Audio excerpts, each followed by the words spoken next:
Assalamualaikum warahmatullahi wabarakatuh. Betul no, lama kita tak jumpa dah. Memang lama, 5 bulan. Saya minta maaf lah, sangat-sangat seserenda angkat tangan dua. Saya minta maaf banyak-banyak lah. Sebab bukan saya pergi operasi khas ke, pergi mana dah. Saya ada kat pejabat. Saya padat dengan aktiviti lah, ialah nak ujung tahun kan. So petang ni kita cut it short terus. Kita pergi kepada perkongsian saya pada pagi ni ya. Lama saya tak jumpa sahabat-sahabat semua. Saya minta maaf lah sekali lagi lah. Doa-doa tuan-tuan semua, perempuan semua, saya tak dapat nak membalas. Saya pun berdoa kembali kepada tuan-tuan semua supaya tuan-tuan mendapat balas saya sebaik-baik balasan. Okay? So hari Merdeka pun dah lepas kan. Ni dah nak habis penutup tahun. Jadi saya nak kongsi. Saya banyak idea saya ni, banyak saya nak cerita tentang channel ni kan. Sebab saya nampak channel ni bermanfaat. Okay.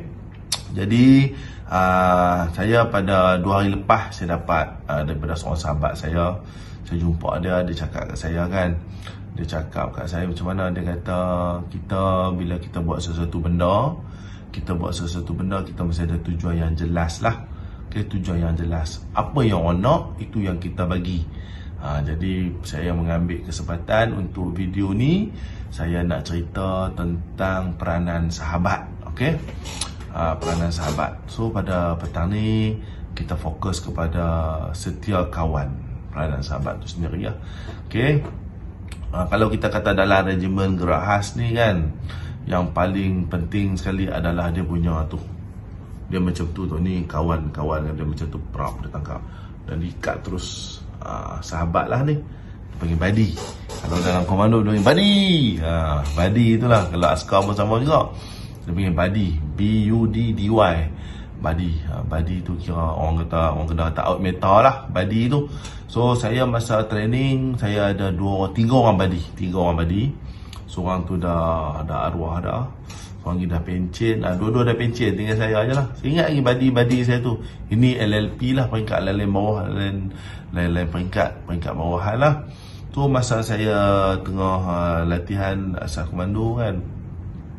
Saya tengah asal komando. Saya rasa kalau tak ada buddy saya ni, saya tak dapat lulus kot. Saya rasa tu saya tak lulus lah.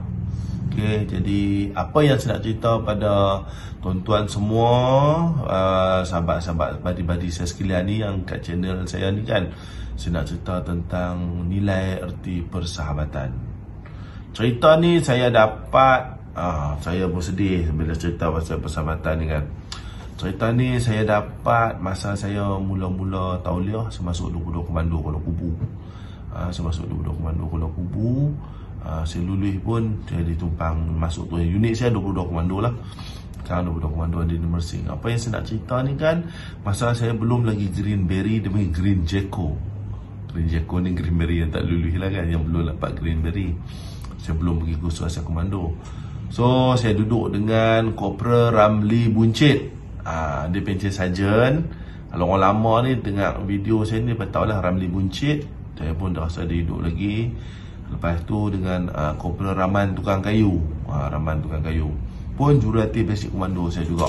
Tapi kami duduk di 22 Komando Kuala Kubu lah. Dia ni orang lama. Saya sebagai lieutenant muda ni baru kan. Jadi cerita ni kan yang saya nak cerita pada tuan-tuan, sahabat-sahabat buddy saya sekalian ni kan, cerita tentang persahabatan. Saya pun tak tahu cerita ni betul ke, cerita ni tak betul, ataupun legenda lah. Tapi dia ada kena mengena juga dengan operasi-operasi yang gerak khas jalankan. Saya cuba nak cari kebenaran cerita ni. Okay, kebenaran cerita ni saya dah jumpa lah sikit. Tapi sebabkan kekangan masa saya tu jadi kan tak apa. Saya cerita pada cerita yang saya nak kongsikan. Cerita tentang sahabat ataupun buddy lah, akan seperjuangan. Jadi kan Geraha dah terlibat satu operasi tau. Operasi ni saya tak sure sama ada bertamnis saya ataupun Op Indra lah. So dia terlibat satu operasi. Dia bergerak dalam kumpulan kecil lah. Satu kumpulan dia 5 orang, dia panggil RKK. Ronda kumpulan kecil. So diarahkan pergi ke belah utara, kawasan utara lah. Orang panggil Banjaran Titiwangsa kan. Kita ada Banjaran Titiwangsa beroperasi masa tu komunis lah. Komunis masa tu tengah top conco lah, conco. Okey. Conco. Lepas tu RKK ni jalan lah, dia ikut sektor dia diarahkan untuk pergi clear sektor. Pergi clear sektor kan. Jadi clear sektor, dia orang selalunya dia orang akan berjalan satu hari. Tengoklah pada rancangan perjalanan itu kan. Petak peta banyak, okey. Dia kawasan ada operasi dia tu petak peta banyak. Dia akan clearkan by petak peta dengan mengikut jalan ataupun pematang lah. Itu ikut perancangan ketua RKK lah. Okey. Bila dia petro, dia clear kan, bila sampai satu tempat dia orang kena malam cari tempat yang sesuai lah. Jadi tadi kan RKK ni kan, ada gangguan. RKK ni berhenti dekat satu kawasan air terjun. Air terjun. Bila berhenti air terjun, dia orang pun dah kita berehat lah, kita anggap berehat. Sebab apa kita cari air terjun?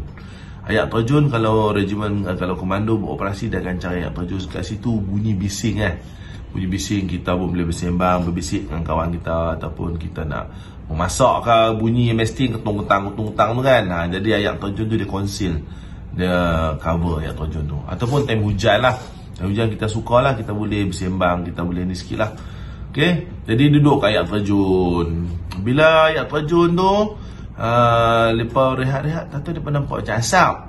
Okay, nampak macam asap. Saya tak nak pakai nama yang kita bertukar nama oleh dah. Nama dia contoh je Ibrahim, kita kata ni. Ibrahim nampak asap kan. Ibrahim kata kat kawan dia, "Oi Hamzah, nampak macam asap tu." Bukan asap tu. Tu orang kata apa, yang terjun punya ni, punya wap. Okey. Kata hang tengok betul-betul tu. Rasa nampak macam asap. Okey, sat pergi tengok. Bila pergi merapat kan. Hamzah merapat. Alamak, dia beritahu. Demi. Macam tu lah, lebih kurang lah lakonan dia ni. Ni lakonan. Ni syarat musuh lah, musuh. So bila dengar tu semua akan duduk tertuih. Orang kata red alert lah. Terus berada mood tu bertukar. Rupa-rupanya kan corong tu, dia ada macam buluh tau. Buluh di Syaki penganai komuni lah. Okay, penganai komuni. Dia buluh tu dia apa, asap dia masak mungkin dapur dia kan. Masak apa semua penganai komuni lah. Jadi bila dah jadi macam tu kan, terus kita dia orang buat dia punya battle procedure. Pergi buat reki O-group balik. O-group ni kita ni macam kemah tau. Ini syarat O-group, kita berkumpul. Ni orang panggil kemah musuh lah. So bila berkumpul, dia orang bagi taklimat semualah. Okey, dia ada pegawai situ semualah. Kumpul, lepas tu dia orang kontak dengan markas apa semualah. Okey, dapat arahan kata dia panggil gempur ataupun dia panggil serang lah. Kita serang ataupun kita execute the mission lah. Okay, execute the mission. Dia panggil search and destroy, then kita akan destroy lah tu. So plan pergi riki semua kan. Dia orang ni duduk kat air terjun ni dekat bawah kaki bukit. Kaki bukit, makna dia di Syaki ada kemah musuh ataupun pengkalan komunis ni kat atas tu. Jadi buat semua lah, kontak bantuan apa semua, dan mendapat final orders kena serang kemah musuh sebab bantuan lambat nak sampai kan. Okay. Jadi buat perancangan susun. Mereka ni 5 orang je tau. 5 orang je nak serang. Kalau saya cerita benda ni kan, kalau komando kat luar tu dengar, dia macam bertamnisai lah, tak apa. Saya ada masa lagi, nanti saya jumpa dia punya macam Encik Zamani yang terlibat dengan tu masih hidup. Kat situ saya akan cerita lagi, buka lagi. Ini sebagai orang kata apa, sebagai jalan rintih saya. Jadi lepas tu diarahkan untuk gempur. Dia orang pun pergi gempur, dia orang pun buat standard line apa semua. Tunggu masa planning, okey nak gempur. Okey, yang nak cerita pasal setia kawan ni dia macam ni. Bila dia orang nak esok, dia orang duduk di bawah tau, di bawah daripada 5 orang di bawah tu, di atas tu disyaki kubu komunis.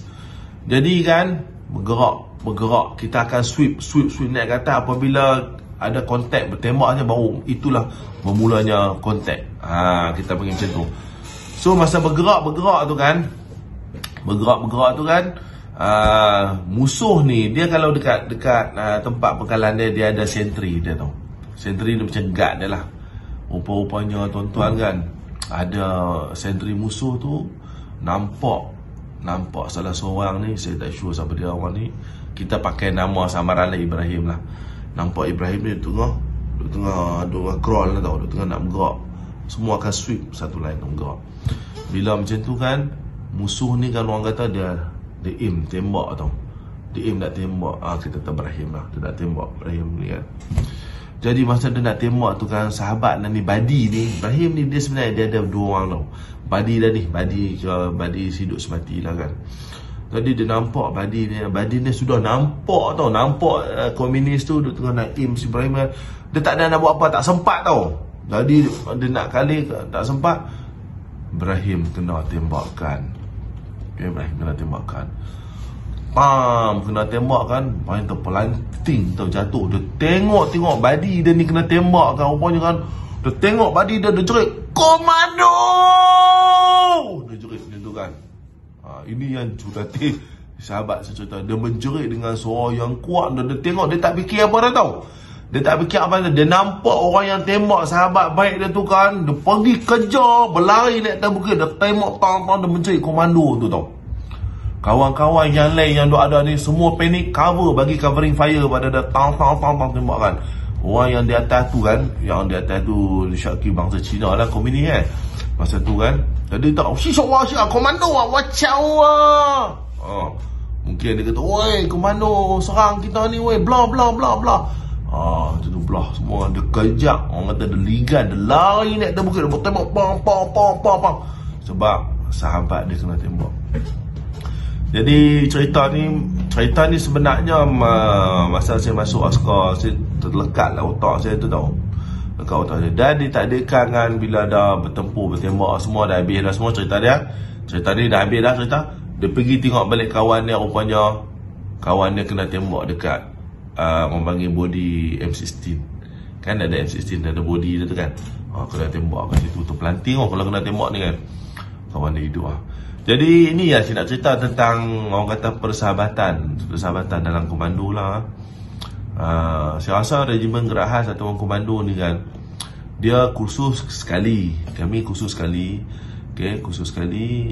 Siang malam kita akan ada badi-badi sepanjang kursus 3 bulan kan.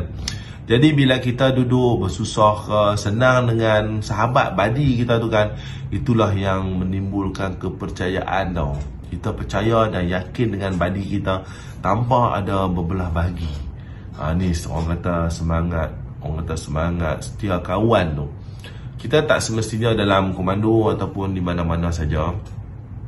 Saya membesar duk main kawasan saya, kawasan Cokit lah. Saya membesar kat kawasan Cokit lah masa zaman-zaman muda-muda saya kan. Jadi persahabatan di situ saya nampak ikatan dia kuat lah kan. Dulu. Sekarang ni semua dah banyak dah jadi arwah dah kan. Tengok kat kampung saya pun sama sahabat saya kan. Sahabat saya pun kawan kampung. Jadi kan kalau kita tengok badi ni kan, badi sekolah menengah lain, badi sekolah rendah lain, badi tempat kerja lain. Tapi di sini badi yang saya cuba saya share dengan tuan-tuan semua adalah badi dalam Gerak Khas lah. Sampai sekarang lah, kalau kita buat perjumpaan ataupun perhimpunan agung bekas-bekas komando dulu-dulu kan, masa tu Tun Mahathir tahun 2000 kot datang melawat Pulpak Sungai Udang. Saya sebagai urus setia atau saya ambil kehadiran, saya nampak ada yang berkaki putus kaki, tangan kudung, mata buta, lepas tu dengan tua jalan bertukar berpeluk-peluk ni. Peluk-peluk menangis-nangis tengok sahabat dia, rakan seperjuangan dia. Weh, mana sahabat kita, sahabat kita dah meninggal dah.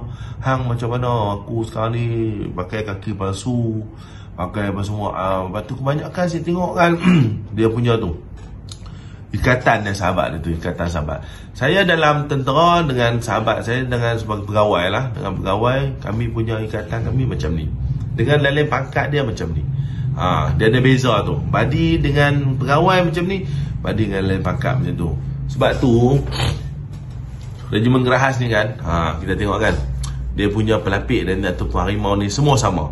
Pegawai ke, lain pangkat ke, kita semua sama. Kita pakai satu beri lah. Kita tak macam setengah-setengah core. Setengah core, kalau pegawai dia pakai yang sulam. LLP dia akan pakai lambang besi. Tak ada. Gerahas ataupun komando, kita semua sama. Tu badi-badi sistem lah.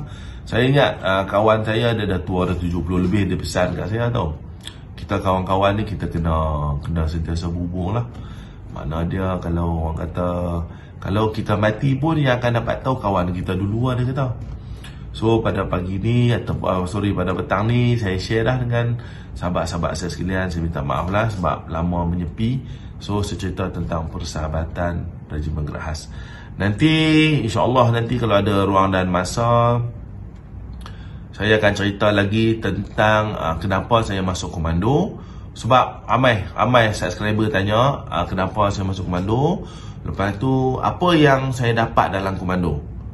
Kan saya share kepada pihak umum supaya lebih memahami tentang peranan dan tugas sebenar regimen Gerahas atau komando ataupun tentera itu sendirilah.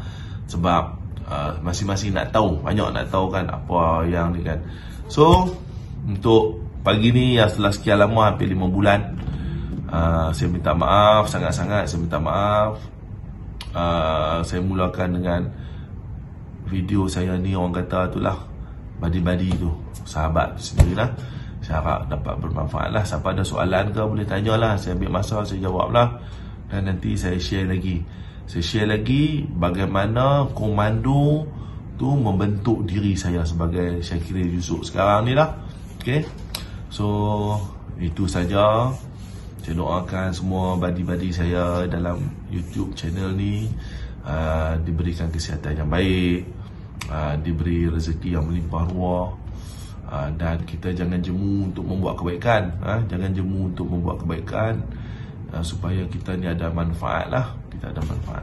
So itu sajalah untuk siri ni. Kita jumpa lagi. Saya nak perkenalkan satu coran kata lah. Bila saya fikir ada satu coran kata, nama dia Baraziba. Baraziba ni satu perkataan macam banzai. Macam banzai, saya cuba hidupkan perkataan Baraziba. Baraziba ni Barazibah. Adalah dia punya bahasa Arab dia tu. So nanti sahabat-sahabat semua support lah Baraziba ni, supaya mungkin nanti akan jadi sebagai satu trademark kepada semua. Okay. So saya mohon maaf segala ketelajuran ke segala percakapan saya, dan lama sangat menyepi So kita jumpa lagi nanti. Assalamualaikum warahmatullahi wabarakatuh. Salam sejahtera dan stay badi.